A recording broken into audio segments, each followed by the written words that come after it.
Assalamualaikum warahmatullahi wabarakatuh. A'udzubillahi minasyaitonirrajim. Bismillahirrahmanirrahim. Innal hamdalillah nahmaduhu wa nasta'inuhu wa nastaghfiruh wa na'udzu billahi min syururi anfusina wa min sayyiati a'malina.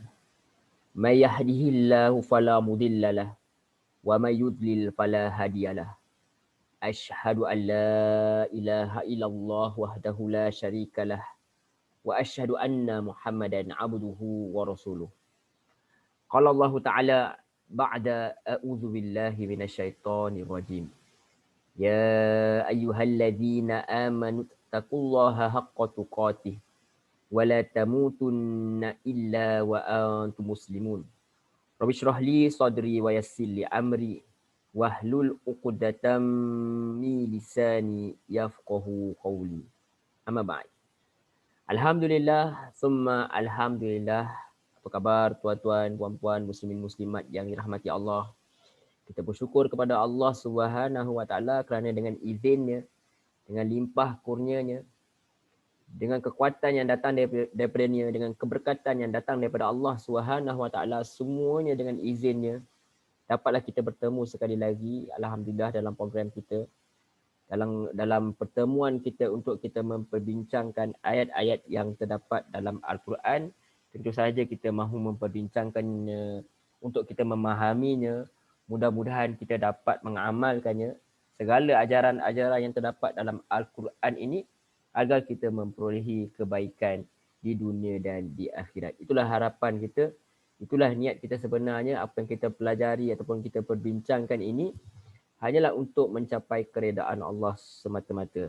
Seperti mana biasa kita nak buat disclaimer, seperti mana biasa kita katakan ini bukan kelas tafsir. Saya bukan seorang pakar yang mampu untuk menafsirkan Al-Quran. Apa yang kita buat ini hanyalah sebagai usaha untuk kita memahami, untuk kita berbincang-bincang, untuk kita bertadabbur. Mudah-mudahan dengan izin Allah SWT, kita rujuk kepada mana-mana tafsir, pandangan-pandangan para ulama'. Kemudian kita lihat, kita renung pada ayat-ayat ni semampu kita. Mudah-mudahan Allah memberi kita kefahaman sedikit sebanyak agar kita dapat mengamalkannya lah mana yang kita mampu. Dan kita katakan bahawa ini adalah percubaan kita.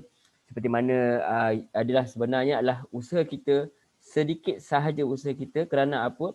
Untuk kita menjalankan titah perintah Allah sebenarnya. Apa dia jalan titah perintah Allah? Allah suruh kita tadabbur ayat-ayat Allah SWT.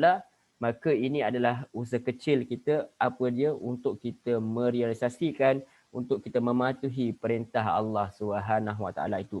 Jadi apa yang kita akan buat dalam yang kita telah pun buat, alhamdulillah, dan kita terus buat insya-Allah sampai ke surah An-Nas dengan izinnya, adalah apa? Adalah untuk kita tadabbur ayat-ayat ni secara ringkaslah. Jika tuan-tuan puan-puan mahu tahu lebih lanjut, tuan-tuan boleh cari guru-guru yang lebih mutabar dan juga apa tu boleh rujuk pada kitab-kitab yang mutabar insya-Allah. Dan juga sebenarnya apa kita buat ini hanyalah orang kata kita hendak sekurang-kurangnya kita nak sebelum kita menutup mata, sekurang-kurangnya kita kena tahulah ayat-ayat dalam Quran ni daripada awal ni, daripada kulit ke kulit lah, macam kita touch mana ayat. Janganlah orang kata kita tak tahu langsung apa yang ada dalam Al-Quran itu. Sebab kita ni orang Islam, sepatutnya kita setiap daripada kita mesti tahulah daripada Quran ni, daripada kulit ke kulit, sekurang-kurangnya yang asas-asas yang ringkas tu. Okey, baik. Tanpa melengahkan masa, kita terus sahaja kepada perbincangan pada hari ini.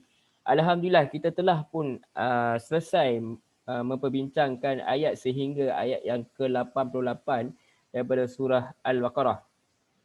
Di mana ayat ke-88 tu Allah SWT mengatakan bahawa orang Yahudi ni berkata hati kami dah tertutup. Maksudnya kami tak faham lah apa yang kamu bawa ni, kami tak boleh terima lah. Macam tu. So dia dah tutup pintu hati dia. Bahkan Allah kata Allah telah laknat pun mereka ini sebab apa? Sebab kekufuran mereka. Oleh tu maka sedikit sahaja di antara mereka yang beriman. Siapa orang yang beriman? Orang yang sudi membuka pintu hatinya untuk kebenaran. Orang yang tidak takut dengan ilmu, orang yang tidak takut dengan kebenaran, maka itulah yang akan diberi Allah SWT ilmu. Sebab tu saya kata banyak kali, saya pernah bincangkan bahawa guru saya pernah kata dulu, dia kata apa? Antaranya dia kata, Uh, uh, ilmu tu orang, siapa yang takkan mendapat ilmu, yang susah nak dapat ilmu tu, orang tu yang sombong, orang tu yang malu. Maksudnya malu tak bertempat lah. Maksudnya dia malu nak pergi belajar, dia kata takut nanti orang kata dia jahil ke apa semua. Dan antaranya adalah sombong. Itu dua perkara yang menyebabkan manusia sukar untuk mendapat ilmu. Dan itulah sebenarnya yang berlaku kepada iblis. Dia tak dapat terima kebenaran. Dia tak dapat terima bahawa Adam itu ada kelebihan ilmu kalau nak dibandingkan yang dia atas satu-satu perkara. Dan dia juga iri hati. Kerana apa? Kerana dengki, hasad dengki, kerana melihat kelebihan yang ada pada makhluk yang bernama Adam itu. Jadi itu sebenarnya, itulah juga yang berlaku kepada Bani Israel ni. Orang Yahudi di Madinah ini khususnya, mereka tak boleh terima Rasulullah SAW kerana adanya perasaan sombong, adanya perasaan lebih. Jadi dia rasa macam tak boleh nak terima orang yang dianggap sebagai buta huruf, orang yang dianggap datang daripada keturunan penyembah berhala ini. Itu dia anggap, padahal sebenarnya mereka ni asalnya juga orang-orang Arab musyrikin ni juga nenek moyang mereka adalah keturunan mereka adalah Ibrahim. Kalau Rasulullah SAW keturunannya adalah Ibrahim. Dan Ibrahim bukan penyembah berhala, Rasulullah SAW juga bukan seorang penyembah berhala. Dia mengikut agama yang hanif, dia mengikut syariat Nabi Ibrahim alaihissalam. Sebelum datangnya Al-Quran itu sebagai menutupkan seluruh syariat, melengkapkan syariat yang telah ada sebelum ni. Baik, kita terus sahaja ke ayat yang ke-89. Mudah-mudahan Allah mempermudahkan urusan kita untuk memahami ayat-ayat yang terdapat dalam Quran ini, dan mudah-mudahan Allah mempermudahkan urusan kita semua, dan mudah-mudahan Allah mempermudahkan saya untuk berbincang-bincang dengan tuan-tuan, puan-puan muslimin muslimat berkenaan dengan ayat-ayat ini insya-Allah. A'udzubillahi minasyaitonirrajim. Aku berlindung kepada Allah daripada godaan syaitan yang direjam. Walamma ja'ahum kitabun min 'indillahi musaddiqul lima ma'ahum. Allah Subhanahu wa taala berfirman pada ayat 89 ni, Allah kata dan setelah sampai, dan ketika sampai, walamma, dan ketika ja'ahum, sampai kepada kalian, kitab, yakni kitab Al-Quran, min indillah, daripada Allah SWT, musaddiqul lima ma'ahum, untuk membenarkan terhadap apa yang ada pada mereka, yakni pada orang Bani Israel ini, di mana mereka telah pun memiliki kitab Taurat yang diturunkan kepada Nabi Musa AS, tetapi Quran ini datang untuk membenarkan apa yang ada pada mereka, yakni kitab itu sebenarnya asalnya daripada Allah SWT, datang daripada Allah SWT, membawa prinsip-prinsip Islam yang sama, prinsip-prinsip Islam, prinsip tauhid yang sama seperti mana yang ada pada semua Nabi, termasuklah Nabi akhir zaman ini, iaitu Rasulullah SAW. Kemudian Allah lanjutkan dalam ayat yang sama, wa kanu min qablu yastaftihuna 'alal ladzina kafaru. Yang membenarkan terhadap apa yang ada pada mereka, dan adalah mereka pada sebelum itu, yastaftihuna 'alal ladzina kafaru, mereka meminta kemenangan ke atas orang-orang yang ingkar. Falamma ja'ahum ma 'arafu kafaru bih. Jadi maka ketika telah datangnya apa yang mereka ketahui, mereka ingkar kepadanya, yakni mereka ingkar kepada Nabi Muhammad sallallahu alaihi wasallam, fala'natullahi 'alal kafirin. Maaf. Fala'natullahi 'alal kafirin. Jadi mereka ni apa? Maka laknat Allah lah ke atas orang-orang yang ingkar. Baik tuan-tuan, puan-puan muslimin muslimat yang dirahmati Allah Subhanahu wa taala. Ketika Rasulullah SAW masih lagi belum wujud, ataupun masih lagi belum dilantik sebagai seorang nabi dan rasul, maka sebenarnya orang-orang Yahudi yang telah pun bermukim di Madinah, orang-orang Yahudi yang ada di Madinah ni, mereka sebenarnya menunggu-nunggu kedatangan Rasulullah SAW ni. Mereka dah lama tunggu, sebab mereka telah baca pun dalam kitabnya, dan mereka tahu apakah ciri-ciri Nabi ini. Seperti mana kita katakan bahawa Allah sendiri telah menjelaskan bahawa Nabi ini tanda-tanda mereka kenal Rasulullah SAW ini seperti mana mereka kenal anak-anak mereka sendiri. Jadi kalau kita lihat dalam tafsir Al-Misbah, menafsirkan ayat ini dikatakan bahawa latar belakang kepada firman Allah ini adalah berkenaan dengan orang-orang Yahudi. Yang mereka ni telah lama berada di Madinah. Jadi apabila terjadinya pemusuhan antara orang Yahudi dengan orang-orang Arab yang ada di situ, yakni Aus dan Khosraj tu, orang Arab asal di Madinah itu, maka kadang-kadang berlaku peperangan di antara mereka ni. Jadi bila terjadi pemusuhan yakni atau peperangan di antara orang Yahudi dengan orang-orang Arab ini, musuh-musuh mereka ni, lawan-lawan mereka ni, orang-orang Yahudi itu akan bermohon kepada Allah. Dia kata, wahai Tuhan, menangkanlah kami atas musuh-musuh kami demi Nabi yang engkau sebutkan sifatnya dalam Taurat. Itu antara doa mereka. Seperti mana yang dikatakan menurut pandangan penafsir Al-Quran Tafsir Misbah ni. Jadi dikatakan juga mereka juga sering berkata kepada musuh-musuh mereka bahawa jika Nabi yang mereka nantikan datang, mereka akan sambut dan mempercayainya dan mereka akan kalahkan musuh-musuh mereka. Yakni mereka memang tunggu kedatangan Rasulullah SAW, Nabi akhir zaman ni, dengan tujuannya antaranya lah untuk memusuhi orang-orang Arab ni, kerana mereka tahu bagi mereka orang-orang Arab ni berada dalam kesesatan kerana orang-orang Arab ni adalah penyembah-penyembah berhala. Kebanyakan mereka adalah penyembah-penyembah berhala. Jadi mereka katakan seolah orang ni adalah mensyirikkan Allah SWT, orang ni sesat, so kami akan tunggu Nabi kami datang, maka Nabi kami akan hapuskan, kalahkan kalian semua ni. Supaya usir kalian semua ni. Sebab apa? Kalian semua adalah penyembah-penyembah berhala mensyirikkan Allah.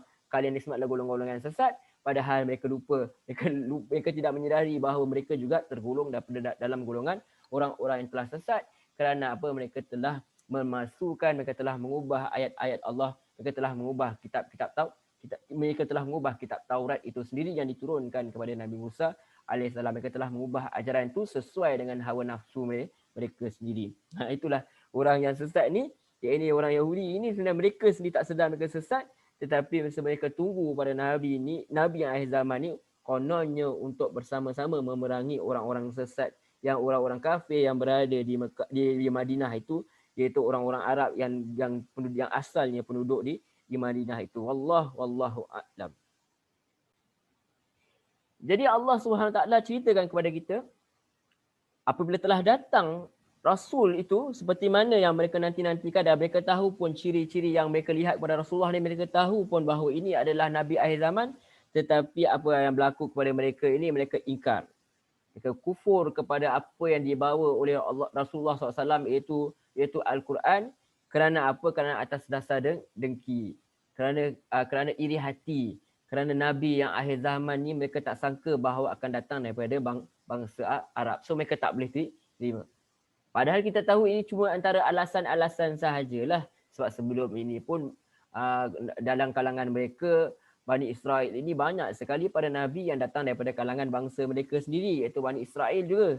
Seperti mana Musa, sebab bahkan kalau kita katakan bahawa Isa AS juga adalah Bani Israel, tetapi mereka menentang Isa ini, dan mereka nak membunuh pun Isa AS ni. Dan Musa mereka tak menentang secara direct ni, tapi mereka menyusah-nyusahkan Nabi Musa tu dengan banyak sekali soalnya.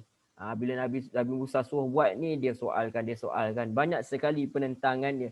Nabi Musa suruh masuk untuk berperang dalam Baitul Maqdis supaya mereka dapat kembali kepada tanah suci yang asal yang dijanjikan kepada mereka ni.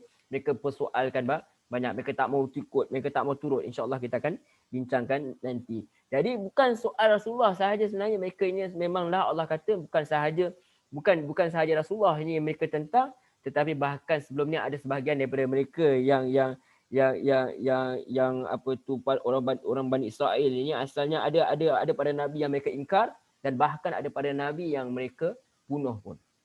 Jadi apa nak dihairankan kalau mereka ini menentang Rasulullah SAW, apatah lagi sebab apa Rasulullah SAW ini berbeza bangsa. Lagi-lagilah mereka yang ada semangat kebangsaan, mereka yang boleh kita kata resis ni, lagi-lagilah tak nak terima Nabi yang berbeza bangsa dengan mereka ni. Wallahu a'lam. Jadi kata Allah SWT, mereka mengingkarinya setelah apa telah sampai kepada mereka apa yang mereka ketahui, maka Allah laknat orang-orang yang kafir. Falanaqtullahi 'alal kafirin. Mereka ditimpa laknat. Yakni laknat apa? Mereka ini ditimpa laknat di dunia dan di akhirat, di mana di dunia dia tidak disenangi oleh ramai orang, Bahkan ditimpa azab pun di zaman Rasulullah SAW, mereka diusir. Ada antara kaum mereka yang dibunuh kerana mereka khianat kepada Rasulullah SAW.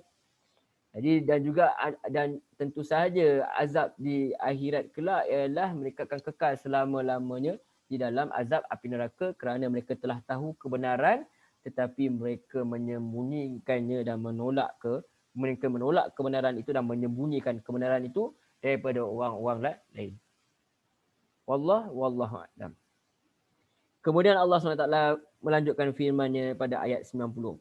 Bi'sa mashtarau bihi anfusahum ay yakfuru bima anzalallahu baghyan ay yunazzilallah. Sekali lagi minta maaf.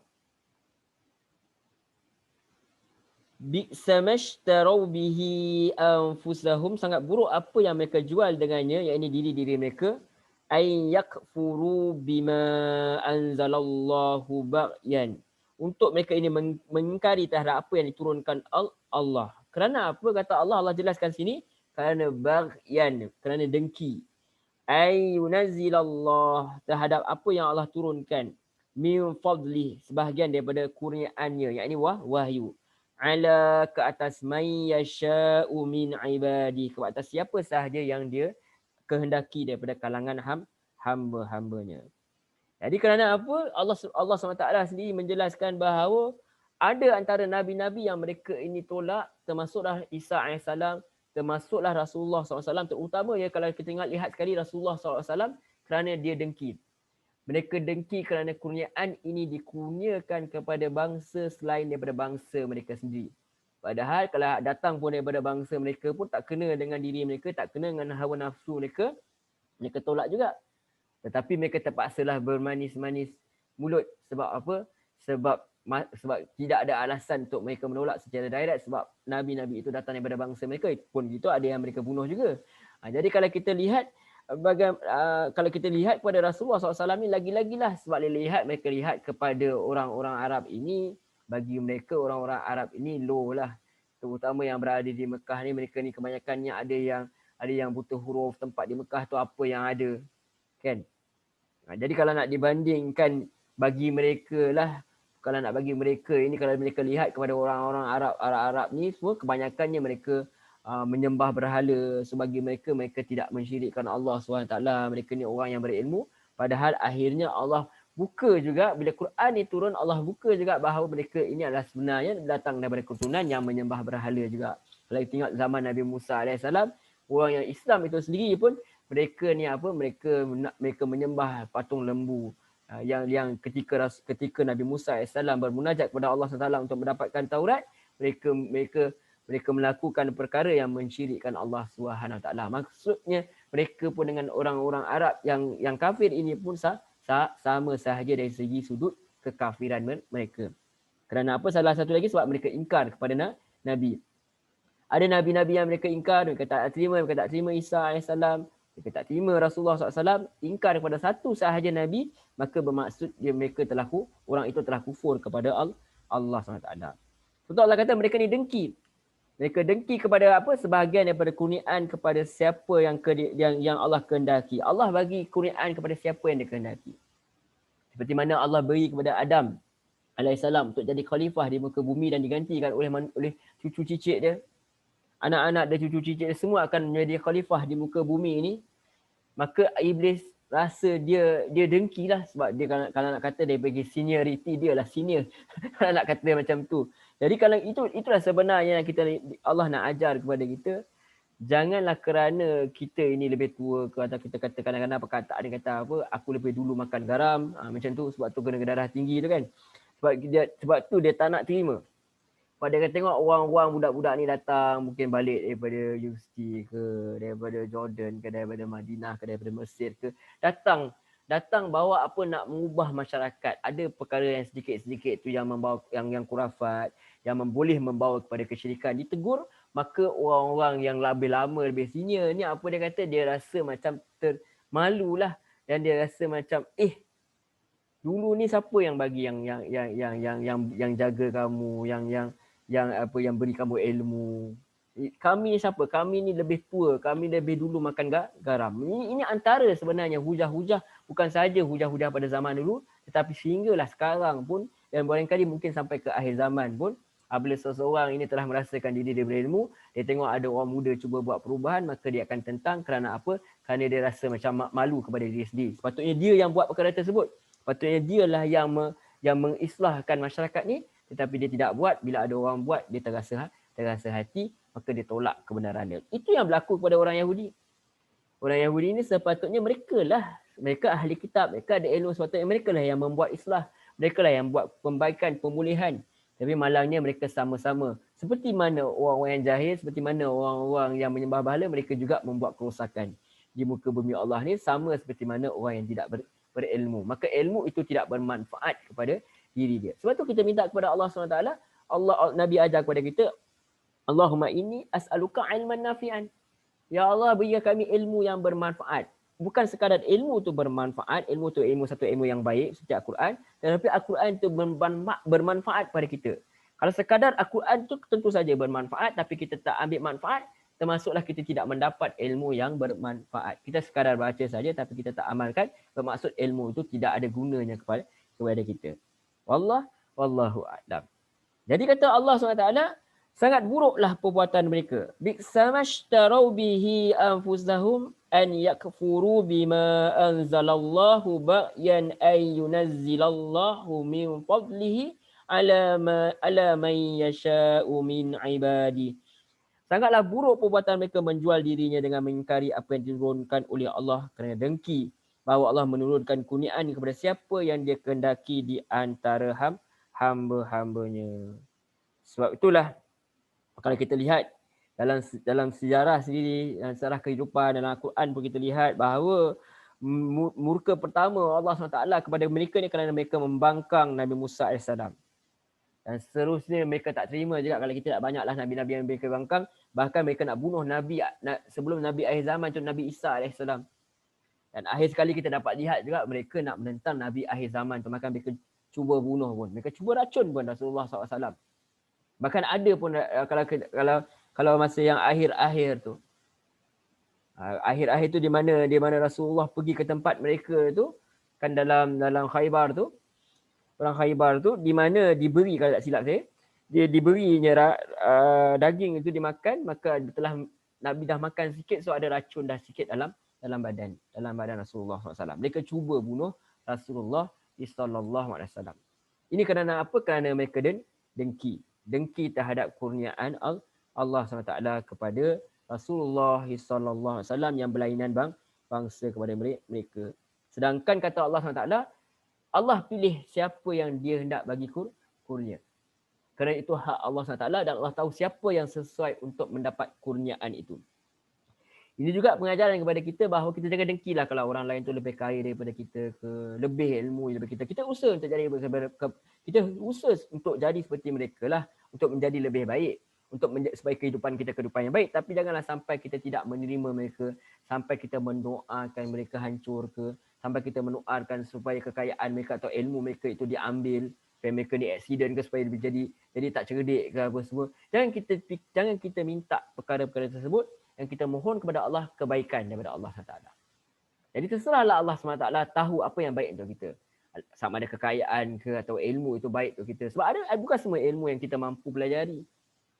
Setiap orang ada dia punya limitation dia. Dan tapi ada kelebihan dia. Dia mungkin teori fizik, ada orang teori sains, ada orang teori ni. Kita mungkin boleh belajar asas-asasnya.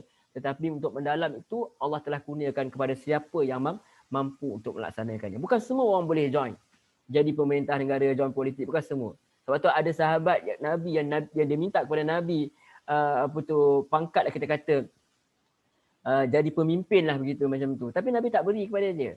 Sebab Nabi lihat kepada dia, walaupun dia orang soleh. Jadi ada orang yang boleh jadi Nabi, ada orang yang tak boleh. Allah tahu siapa yang mampu. So orang-orang yang jadi Nabi ini memang adalah orang-orang pilihan, dan Allah sendiri yang telah menentukannya, sebab Allah tahu mereka ini ada kualiti untuk membawa risalah Allah SWT. Jadi kita jangan dengki kepada orang lain, sebab kita tahu orang itu adalah sesuai dengan apa yang Allah kurniakan. Begitu juga kita juga ada kelebihan yang Allah berikan, maka kita jalankan tanggungjawab di atas kapasiti yang kita kita ada. Jangan kita kata aku tunggu nak jadi ni baru aku nak buat. Aku jadi pemimpin baru aku akan menciptakan kebenaran. Jangan begitu. Apa saja kapasiti yang ada sekarang kita gunakan semampu kita untuk kita berkhidmat kepada Allah SWT sebagai hamba dia. Allah perintahkan kita apa sampaikan, Nabi suruh kita sampaikan dakwah, kita sampaikan semampu kita. Di samping kita menambah ilmu kita, di samping kita memperbaiki diri kita dan berdoa kepada Allah SWT supaya angkat darjat kita ni, supaya kita jadi orang yang baik di dunia dan baik juga di akhirat. Wallahu a'lam.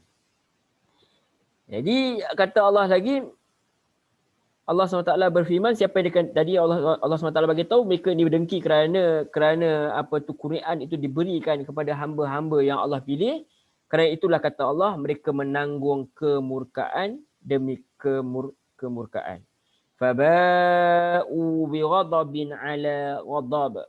Maka mereka kembali dengan kemurkaan di atas kemurkaan. Di dunia pun mereka dimurka, di zaman sebelum Nabi Musa pun mereka mendapat kemurkaan Allah. Zaman Nabi Isa pun begitu, dan kemudian sampailah Nabi akhir zaman, di dunia ini mereka mendapat kemurkaan Allah SWT kalau mereka tak mau terima kebenaran, di akhirat lagilah. Jadi ghadab ala ghadab.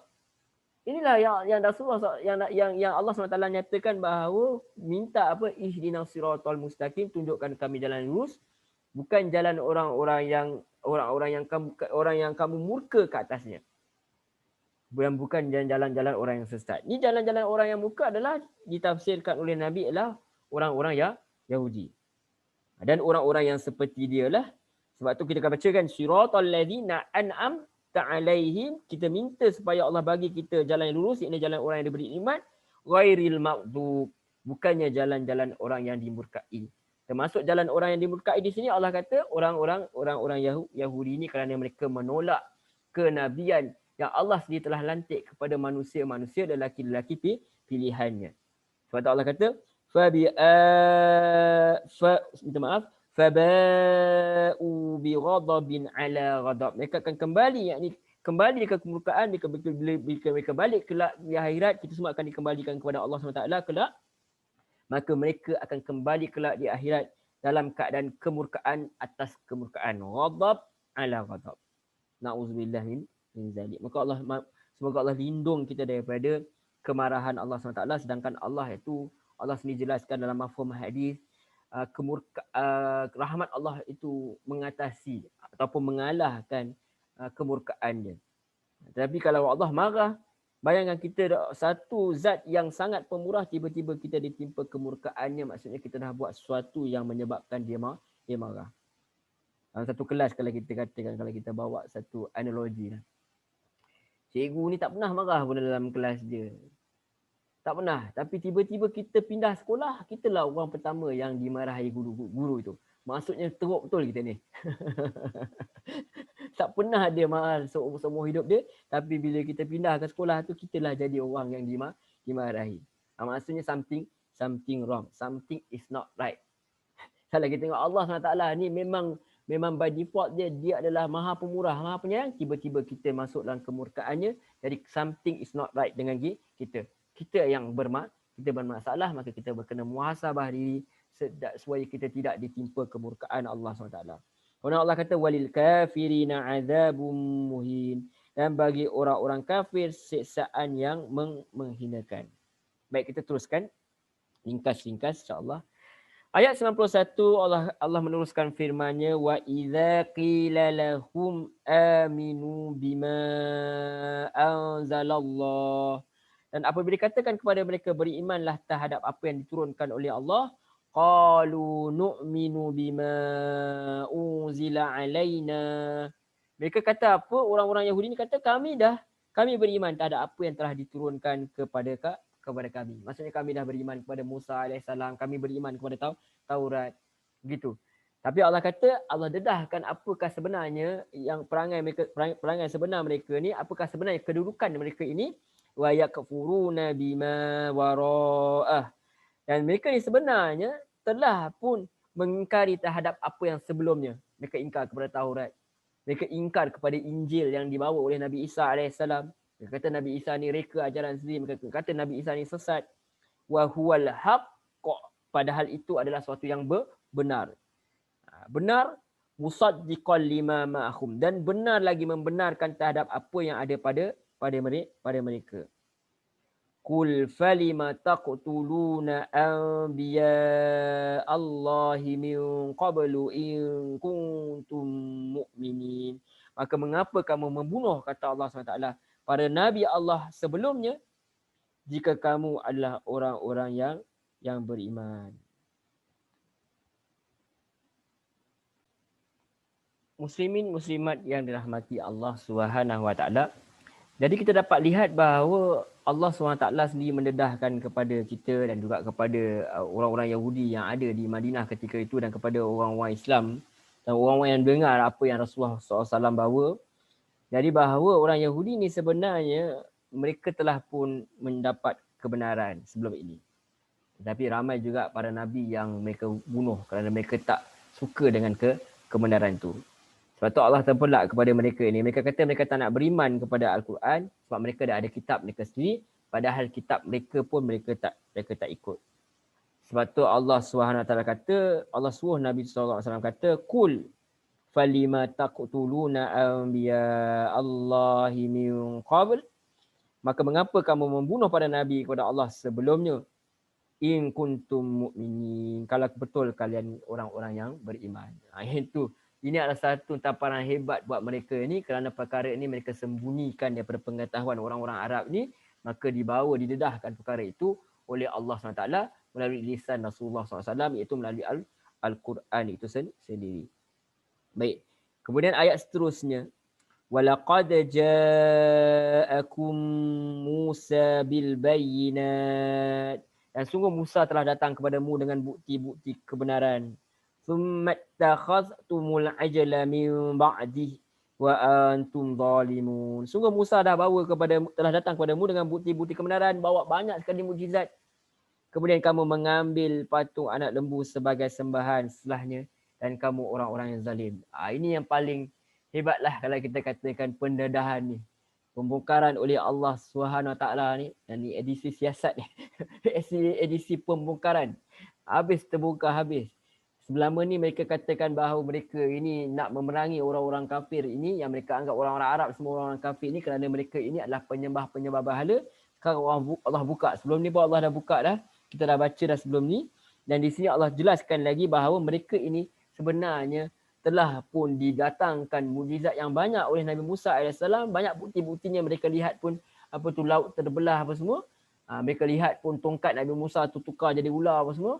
Tetapi akhirnya apa yang berlaku bila Nabi Musa nak diperintahkan Allah untuk ambil kitab Taurat tu, bermunajat kepada Allah untuk ambil kitab Taurat tu, mereka boleh pula sembah berhala. Mereka ambil patung anak lembu sebagai sembahan. Setelah Rasulullah Musa tu pun pergi ke gunung itu, dan juga setelah Musa wafat pun akhirnya mereka juga ada setengah mereka juga barangkali menyembah berhala. Yang kata Allah, dan kamu juga menjadi orang-orang yang zalim. Wallahu a'lam. Kita tak pasti sebenarnya, saya sendiri bukanlah orang berpengetahuan sangat sebenarnya. Jadi kita tak tahu adakah selepas pada Nabi Musa AS wafat tu sebenarnya adakah mereka terus kekal menjadi penyembah berhala ke? Wallahu a'lam. Tetapi yang pasti sebenarnya, yang pasti dalam ayat ini adalah barangkali merujuk kepada apa yang setelah Nabi Musa tu pergi bermunajat itu, mereka ini dihasut oleh Samiri itu untuk apa? Samiri ni hasut mereka untuk buat patung ini, mereka buat bersama-sama, maka dijadikan sembahan.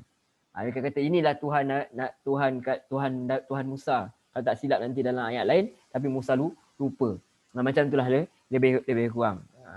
Baik, terus kepada ayat yang 93. Wa id akhadna mitsaqakum wa rafa'na fawqakum at-tura khudhu ma atainakum biquwwatin wasma'u. Dan ingatlah ketika kami ambil janji kamu dan angkat gunung Tur tu, gunung Sur tu, gunung Tur Sina tu di atasmu seraya beriman, berpegang teguhlah dengan apa yang kami berikan kepadamu, dan dengarkanlah. Wa qalu sami'na wa asaina. Tapi mereka kata apa atas firman Allah SWT ini? dibuktikan dengan perbuatan-perbuatan mereka. Mereka kata sami'na wa asaina. Kami dengar tapi kami ingkar.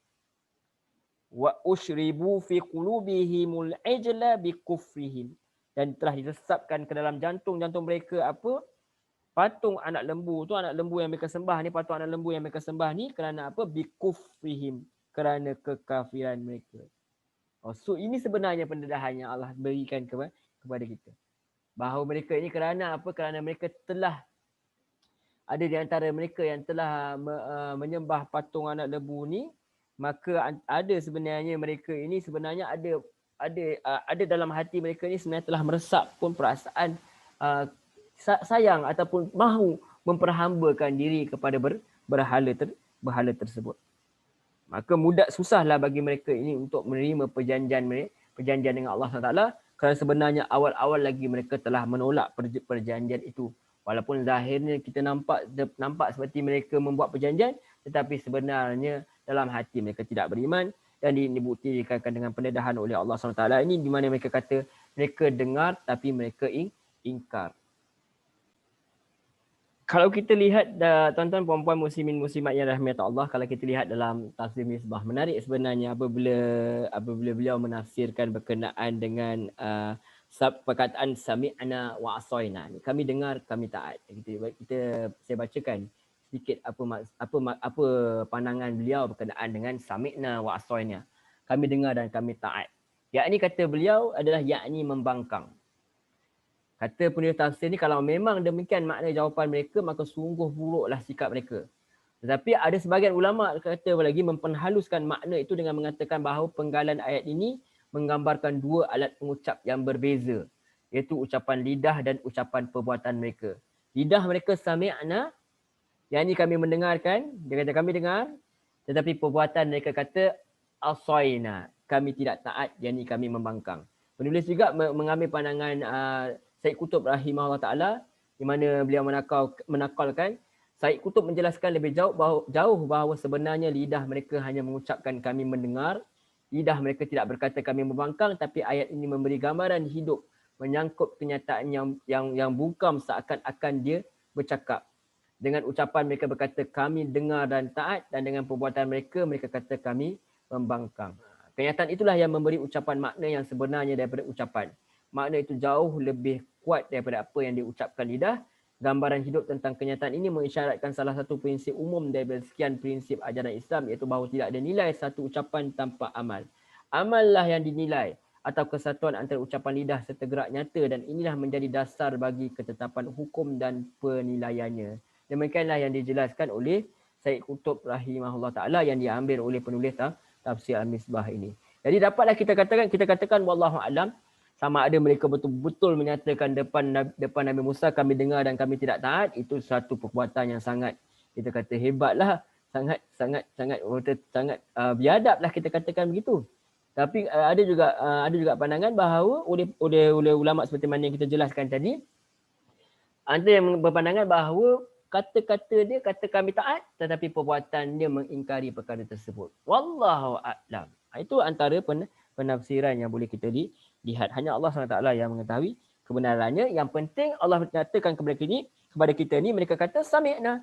Mereka kata kami dengar, tetapi wa asaina, tetapi kami ingkar. Sangat buruk perbuatan orang-orang Yahudi ini setelah mereka mendapat kebenaran. Jadi seperti mana kita katakan, Quran ini diturunkan kepada semua, tentu kepada semua manusia tentu sahaja. Tetapi tentu sahaja Quran ini perlu dipegang oleh orang yang mengaku beriman. Semua orang kena pegang Al-Quran sebenarnya. Semua orang kena beriman. Tetapi kita ni yang lebih-lebih lagi yang mengaku beriman kepada Al-Quran, kepada kitab Allah, kepada Allah SWT, kepada para Nabi, kepada kitab-kitab dia, maka sepatutnya kita kena lihat pada diri kita. Adakah lidah kita ini, syahadah kita ini, sekadar di lidah sahaja? Kerana dia perlu dibuktikan dengan apa? Dengan perbuatan.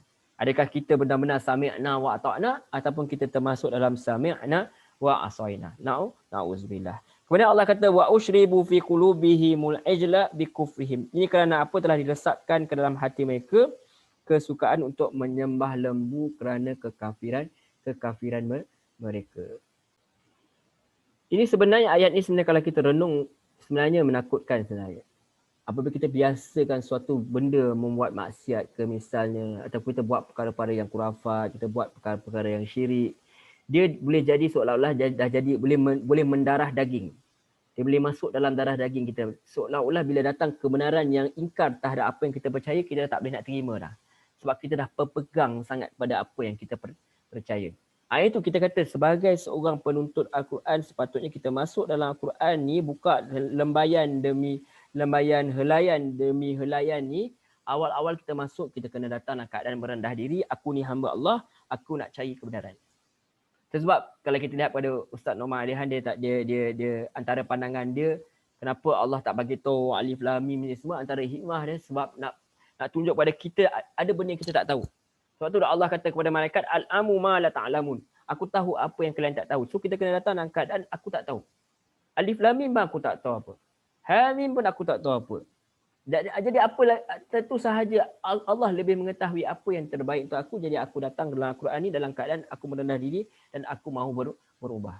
Yang itu sepatutnya pada saya mengingatkan diri saya sendiri, terutamanya supaya kita masuk dalam Al-Quran dalam niat untuk kita berubah menjadi lebih baik. Kalau ada apa yang tersalah ke amalan nenek moyang, kita nak ubah. Bukan kata kita menidakkan mereka, kita doakan Allah ampunkan mereka atas kejahilan mereka yang mereka tak tahu, tapi jangan kita meneruskan kejahilan itu. Kita kena berubah, kita kena sami'na wa ata'na, kami dengar dan kami taat. Jangan seperti mana orang Yahudi ni yang diceritakan Allah ni, mereka dengar tapi mereka tidak, mereka dengar dan mereka ingkar. Kerana apa? Mereka telah biasakan diri mensyirikkan Allah, mereka telah bermaksiat kepada Allah SWT, menyebabkan apa yang mereka buat telah meresap dalam diri mereka, so mereka susah nak berubah. Wallahu a'lam. Kemudian Allah kata lagi, Qul bi'sa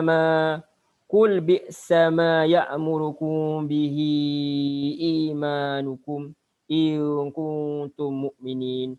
Katakanlah sangat buruk apa yang diperintahkan oleh kepercayaanmu kepadamu jika kamu orang-orang yang beriman. Jadi Allah SWT menembelak orang-orang Yahudi ni, mereka kata mereka ahli kitab, mereka kata mereka ikut Taurat, mereka tak nak ikut Rasulullah sebab mereka dah ada Taurat. Tetapi Allah tedahkan, sangat buruklah keimanan kamu ni sebab zahir yang kamu tunjukkan nampak seperti kamu tidak beriman kepada Allah Subhanahu wa taala.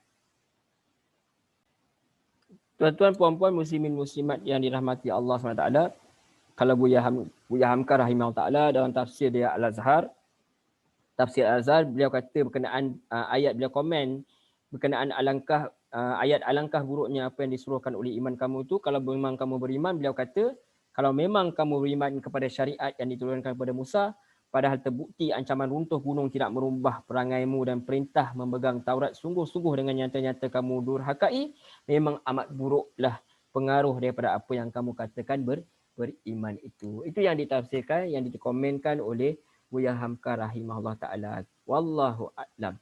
Demikian sahaja perbincangan kita secara ringkas-ringkas ni. Jadi kita dapat kita lihat bahawa orang Yahudi ini, mereka kononnya mereka tunggu. Sebelum ni mereka tunggu pun kedatangan Rasulullah SAW ni. Lepas tu kita kata bila benda kebaikan kita jangan tunggu-tunggu.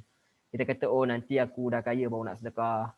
Nanti kalau aku ni baru ada duit aku nak buat macam ni. Takut-takut nanti bila sampai masa tak buat pun.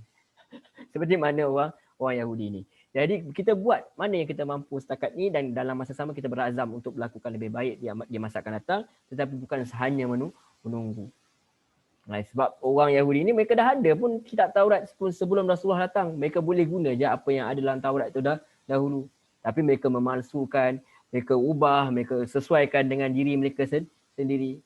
Jadi jangan jadi seperti mereka ini. Mereka orang Yahudi ni mereka buat macam tu. Mereka kononnya mereka tunggu Rasulullah SAW, tapi bila sampai mereka tak terima sebab dengki dan khianat. Itu satu lagi pelajaran yang kita boleh ambil. Jangan kita sombong, jangan kita rasa kita telah ada segala-galanya. Kadang-kadang ilmu tu boleh dapat daripada semut, daripada kucing, daripada lalat.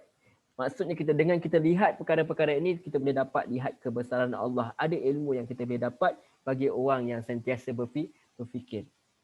Daripada anak kecil, daripada anak kita boleh dapat banyak pelajaran. Jadi yang penting jangan ego, jangan sombong. Kalau sombong, itulah yang menutup pintu kebenaran. Jadi kalau kita lihat juga, di sini juga antara pelajaran yang kita boleh ambil adalah jangan kita selalu melakukan maksiat, jangan kita lakukan perkara syirik, kurafat, nanti aku takut-takut benda itu akan jadi, takut-takut perkara tersebut akan mendarah daging, jadi masuk dalam darah daging kita, jadi kebiasaan, jadi bad habit, jadi perbuatan yang tabiat yang buruk, menyebabkan kita sukar nak tinggalkan dan menyebabkan kemarahan datang kita menolaknya, seperti mana orang Yahudi ini. Mudah-mudahan Allah jauhi kita semua daripada perkara ini, kaum kerabat kita, keluarga kita, umat Islam seluruhnya.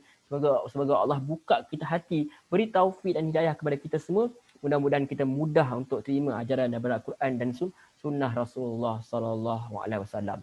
Baik, seperti demikian sahaja pertemuan kita hari ini.